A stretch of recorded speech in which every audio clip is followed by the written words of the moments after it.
Hi friends, good afternoon. Plastic recycling అనేది మనకి need of the day. ఎందుకంటే ఈ రోజుల్లో ఎక్కడ చూసినా కానీ ప్లాస్టిక్ వేస్ట్ అనేది ల్యాండ్ ఫిల్ అవ్వడం కానీ, లేకపోతే కనుక డ్రైనేజెస్లో ఆర్ యానిమల్స్కి కానీ పెట్స్కి కానీ ఎంత ప్రాబ్లం క్రియేట్ చేస్తుందనేది మనకు తెలుసు. సో మేము దీన్ని కోర్ బిజినెస్ కింద ఎస్టాబ్లిష్ చేసుకుని, సో ప్లాస్టిక్ రీసైక్లింగ్ దాకా మన ఎన్వైర్న్మెంట్ పొల్యూషన్ని మనం ఎలా తగ్గించుకోగలం అనేది ఈ వీడియోలో మీకు చూపెట్టబోతున్నాము. సో ఈ బిజినెస్ అనేది మనకి ఏ విధంగా ఉపయోగపడుతుంది, దీని ద్వారా మనము మంత్లీ ఎంతవరకు ఇన్కమ్ ఎర్న్ చేయొచ్చు అనేది ఇప్పుడు ఈ వీడియోలో డీటెయిల్స్గా తెలుసుకుందాము. సో ప్లాస్టిక్ అనేది యాక్చువల్గా పెట్రోలియం బై ప్రోడక్ట్. సో దీంట్లో టైప్స్ ఆఫ్ ప్లాస్టిక్స్ గురించి తెలుసుకుంటే మనకి వాటి మీద నెంబరింగ్ ఉంటుందన్నమాట. ప్రోడక్ట్స్ మీద పెట్ బాటిల్ అంటాము, హెచ్డిపి హై డెన్సిటీ పాలిఇథిలిన్, తర్వాత పీవీసీ మనకి ఏదైతే కేబుల్స్కి లేకపోతే డ్రైనేజ్ సిస్టమ్స్కి వాడుతూ ఉంటారో ఆ పీవీసీ, ఎల్డిపి అంటారు మనకి కవర్ ఫామ్స్లో కానీ లేకపోతే కనుక ప్యాకింగ్కి వాటికి ఉపయోగపడే ఎల్డిపి ఫామ్, ఇంకా పీపీ పాలీప్రోప్లైన్, తర్వాత ఫుడ్ ప్యాకేజింగ్, తర్వాత నైలాను, తర్వాత సీడీస్, ఇవన్నీ కూడా మనకి ప్లాస్టిక్ ఐటమ్స్ కిందే వస్తాయి. సో వీటిని మనము రీసైకిల్ చేసుకోవడం ద్వారా ఎట్లా బిజినెస్ని నెక్స్ట్ లెవెల్కి తీసుకెళ్ళచ్చు అనేది ఇప్పుడు చూద్దాం. సో ప్లాస్టిక్ ఇండస్ట్రీలో చూసుకుంటే కనుక ప్లాస్టిక్ గ్రేడింగ్ అనేది చాలా ఇంపార్టెంట్. ఇందాక ఏ విధంగా అయితే మీకు చెప్పానో ప్లాస్టిక్లో రకరకాల టైప్స్ ఆఫ్ మెటీరియల్స్ ఉంటాయి. సో ఫస్ట్ మనము స్క్రాప్ అనేది ప్లాస్టిక్ స్క్రాప్ అనేది కలెక్ట్ చేసుకున్న తర్వాత దాన్ని మెటల్ పార్ట్స్ కానీ లేకపోతే కనుక రబ్బర్ పార్ట్స్, గ్లాస్ పార్టికల్స్ ఇవేమీ లేకుండా మనం దాన్ని ఇన్స్పెక్షన్ చేసుకోవాలి. సో మనం ఎప్పుడైతే కలర్ గ్రేడింగ్ అంటే ఇప్పుడు ఫర్ ఎగ్జాంపుల్ రెడ్ సెపరేట్ చేసుకోవాలి, గ్రీన్ బ్లూ అలా సెపరేట్ చేసుకుని కలర్ గ్రేడింగ్తో పాటు ఇందాక చెప్పిన మెటీరియల్స్ కూడా, ఎందుకంటే మనం కలెక్ట్ చేసుకున్న దాంట్లో మిక్స్ ప్లాస్టిక్ ఉంటుంది.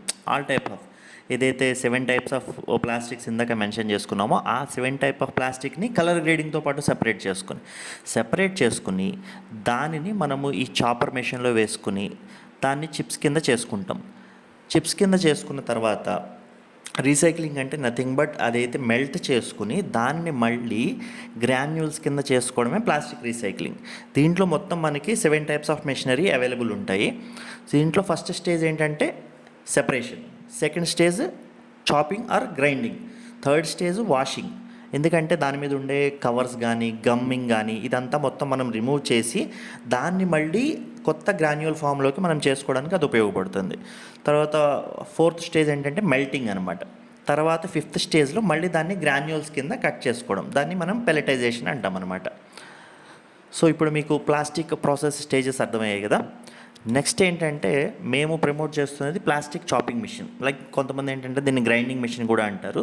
సో దీని అడ్వాంటేజెస్ ఏంటంటే మనీ సేవింగ్. మనకి ట్రాన్స్పోర్టేషన్లో లైక్ రకరకాల ఫామ్స్లో ఉంటుంది ప్లాస్టిక్, పైపుల రూపంలో బకెట్స్ లేకపోతే మగ్స్ లేకపోతే ట్యాంక్స్, క్యాన్స్ ఈ టైప్లో ఉన్నదాన్ని మనం గ్రైండ్ చేసుకోవడం వల్ల ప్లస్ సార్ట్ చేసుకోవడం వల్ల టైం సేవ్ అవుతుంది, స్టోరేజ్ కానీ లేకపోతే కనుక ట్రాన్స్పోర్టేషన్కి కానీ మనీ సేవ్ అవుతుంది. ప్లస్ ఇదేంటంటే ల్యాండ్ ఫిల్ కాకుండా మనం కాపాడగలుగుతాం. సో దీన్ని ఏంటంటే ఈ మెషిన్ ద్వారా మనకి ట్రాన్స్పోర్టేషన్ అరౌండ్ ఒక 2 రూపీస్ నుంచి 3 రూపీస్ వరకు సేవ్ అవుతుంది. అలా మనము 30 టన్స్ వరకు ప్రొక్యూర్ చేసుకోగలిగితే మంత్లీ అరౌండ్ మనకి 3 రూపీస్ మార్జిన్ వరకు ఉంటుంది. అంటే లైక్ సాగ్రిగేషన్ కానీ లేకపోతే కనుక ట్రాన్స్పోర్టేషన్ కానీ అన్ని ఖర్చులు పోను, అంటే లేబర్ ఛార్జెస్ కానీ లేకపోతే కనుక ట్రాన్స్పోర్టేషను, పవర్, మొత్తం ఇవన్నీ ఛార్జెస్ అన్నీ పోను మనకు ఒక 3 రూపీస్ వరకు, 3 to అరౌండ్ 5 రూపీస్ వరకు మిగులుతుంది.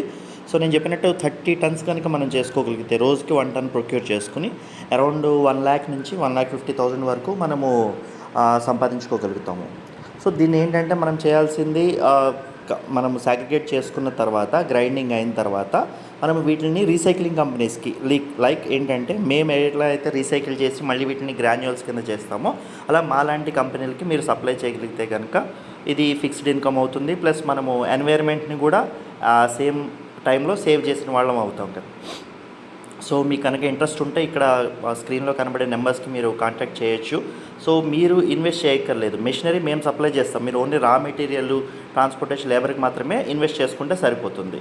సో మిగిలింది మేము మీకు ఫుల్ గైడెన్స్ అండ్ సపోర్ట్ ఇస్తాము. ఇంట్రెస్ట్ ఉన్న వాళ్ళు ఈ నెంబర్కి కాంటాక్ట్ చేయండి. Thank you.